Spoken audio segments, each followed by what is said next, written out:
Bonjour à tous, j'espère que vous allez bien. Aujourd'hui, nous allons explorer le monde des mangas avec la série Quel manga lire. Nous allons parler de Dédale.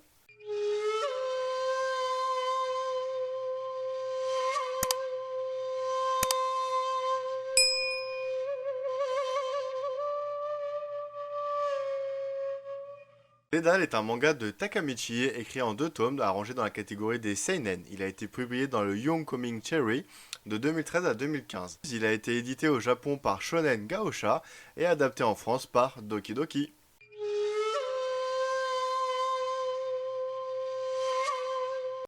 Alors dans Dédale, nous suivons les aventures de Reika et de Yoko,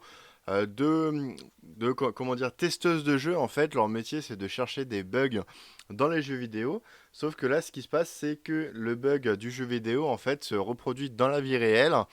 Et en fait, elles doivent chercher des solutions pour pouvoir aller à des endroits spécifiques en exploitant les bugs et en évoluant dans un monde spécifique où il y a des bugs et aussi où il y a certains monstres qui font disparaître des pièces à leur gré en fait. Dès qu'il y a un peu d'activité, ils arrivent et ils effacent la pièce. Après, il y a un trou noir, c'est un néant. Et donc on les suit au gré de leur découverte dans ce bug du monde réel.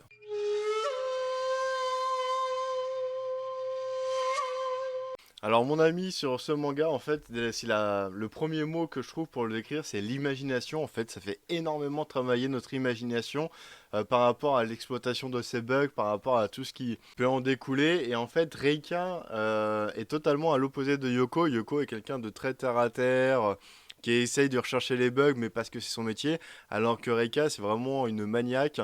Son but, c'est de chercher les bugs, de les exploiter, de trouver toutes les failles et tout.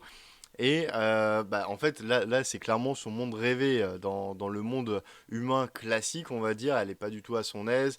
Elle est plutôt renfermée parce que elle se sent enfermée, en fait, tout simplement, dans des stéréotypes et dans des choses. Alors que là, elle peut laisser place à toute son imagination, faire tout ce qui lui plaît, tester plein de nouvelles choses, justement grâce à tous ces bugs. Et on va la suivre et au final, on va découvrir que ce bug dans la vie réelle n'est pas forcément un bug, mais vient d'autre chose.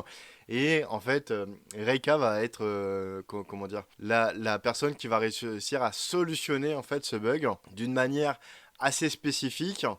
Mais ça, vous le découvrirez bien sûr en lisant le manga. Notre exploration est maintenant terminée pour aujourd'hui. Je vous dis à bientôt pour de nouvelles lectures sur Jaon.